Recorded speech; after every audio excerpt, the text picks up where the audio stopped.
Hello everyone, welcome back to Max Easy Lessons. The day the world almost came to an end is this lesson.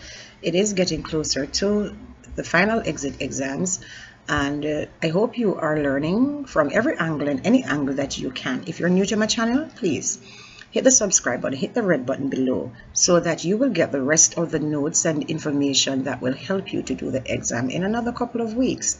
So if you're returning also to my channel, thank you for sticking around with me, and I hope you really learned something along the way. Now, the title of this story is an interesting one, and here is the thing.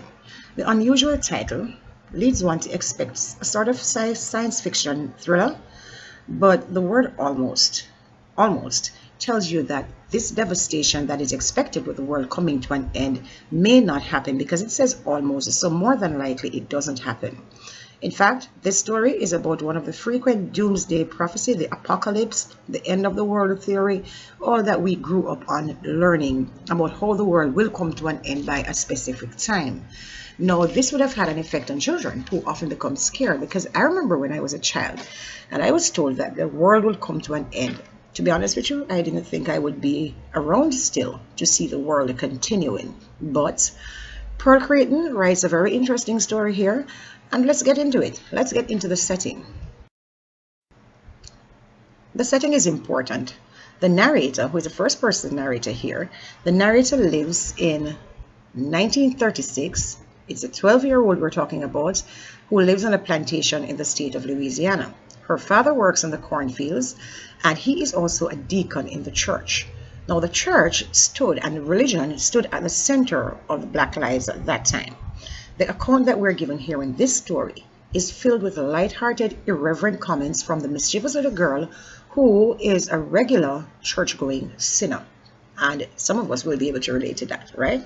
Now, until she hears that there's a prophecy, and the tension heightens before she realizes just how wrong she has been in thinking the worst of her religion. Can we continue the plot?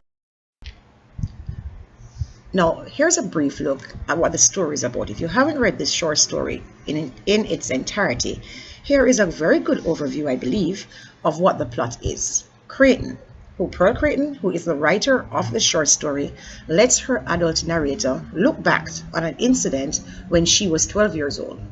She was horribly terrified, and as an adult who has read other writings from other scholars, she now realizes that her experience was beneficial to her.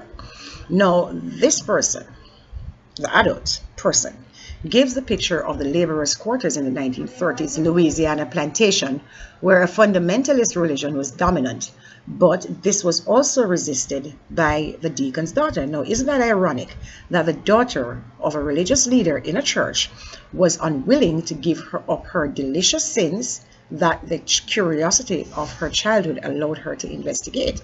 Now, some people will also be able to relate to this, and there is a common saying in my culture here that says children of pastors and deacons are perhaps the most troubling ones. I guess Pearl Crayton could have thought that too, yeah? All right, now, one Friday, the narrator's cousin Rena, she gets up and she tells her that the world was coming to an end the following day. Now, since there would have been an eclipse, this would allow the moon to whip the sun according to the almanac, and of course there would have been some form of darkness. Now, the Bible and the church preaches that in Revelation there is going to be an end of the world just around that period. And as I said before, many of us grew up thinking that the world would have come to an ultimate end. There are movies here in the media, on just about every platform, that speaks to this apocalypse or this end of the world. So one cannot truly blame the narrator for even getting all worked up about it. She is worried at the thought of that she may burn in hell, and so she waits to ask for her father's opinion. He tells her that only God knew when the world would end, which is right. But when he added that it could even be that night, the daughter couldn't help but panic. I mean, who wouldn't panic? The world is coming to an end just tonight, and you didn't know. Of course you're going to panic. Now, the new moon made that night very dark, and the terrified girl could not sleep. Then there was this rumbling starting, and this gets louder and louder, and she's certain that it is an earthquake announcing the calamity. It is announcing that the world is coming to an end. She jumps out of bed, she runs through the road in her nightgown. Now, this is a part of the story that always grabs me. The fact that she's running down the street in her nightgown, shouting to everyone that the world is coming to an end. Her father comes back from the church meeting, or is on his way from the church meeting, sees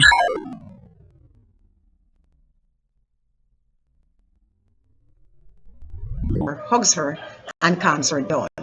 Now he's explaining that the terrible noise was just the sound of an old airplane that was passing over, the first one she had ever experienced. She cries in embarrassment, yes, but she's relieved that the world is not ending. She gets the comfort of her father's jacket. She goes home and she suddenly feels aware of the beauty of everything around her. Now let's look at the characters in the story. The narrator is a Black American who remembers a story of when she was 12 years old in the 1930s. She had regarded herself as a sinner, which was a matter of integrity. She couldn't see herself giving up mischievous childhood pleasures for the strict, upright life of a baptized Christian. And the fact is that the threat of the world coming to an end frightened her in many ways. And she is only comforted by her dependable father after the nightmarish experience with an old plane that she believes was going to end the world. She seems to take control of an important step in growing up, and she resolves to change her fears of dying and really embrace the desire to live and to really and truly enjoy life. Rena is important to the story. She's the narrator's cousin, and she is the one who warns the narrator and places that panic in her that the world would end the following day, and that the narrator had to better get some religion quickly so that she would not burn in hell. Rena, who had heard Miss Dea and Mama, the narrator's mother, talking about an eclipse of the sun, apparently since it would be lit by the moon. Now, she goes back and she further links this with the local preacher's recent hint that time is winding up, that time was almost coming to an end. And then she takes it on herself to warn everybody. Was that a good thing to do? Perhaps. Perhaps yes, perhaps no. Miss Dea was a missionary sister. She speaks with Mama about the expected eclipse, and apparently she sees this as a sign of the prophesied end of the world. No. According to Rena, Miss Dea knows all about things like that. And because she sees the narrator on her knees beside her mud cabin, she assumed she was praying. And she urged the girls to be glad that they got religion. Now, this is Miss Dea speaking, and that they were big enough to go to hell, since the Lord was coming soon. Daddy is very important to the story. He's the narrator's father. He's a deacon of church, and he is the one that the narrator turns to explain everything that was difficult for her, like the worst part of Revelation. When she asked her father if the world would end the next Sunday, he adds humor to the whole story. He laughs it off and he says that only God alone could tell us when the world would end, if it would be 1,000 years or if it would be that very night. Now, when he says this, he doesn't realize that his daughter now expects the calamity immediately. But he was able to calm her later when she panicked at the frightening sound of an old plane, putting his jacket over her and allowing her to cry before going home.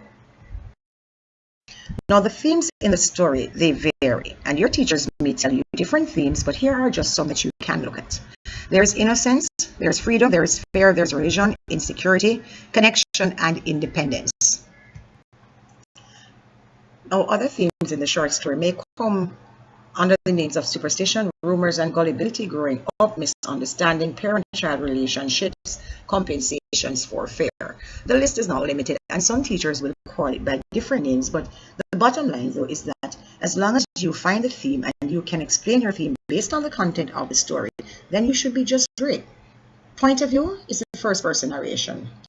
It's an educated adult who recalls her childhood as a carefree but credulous girl.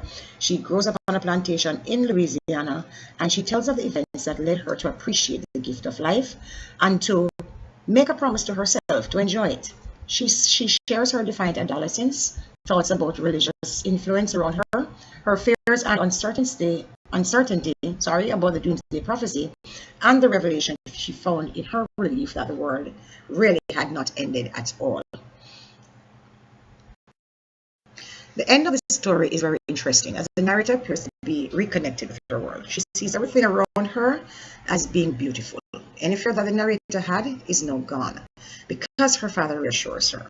And this shows us too that the child can be dependent on the father and actually learn from her father.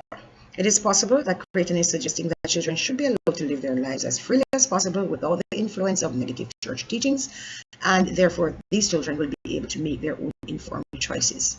Childhood only comes once, and every child should be allowed to live their life as innocently as possible.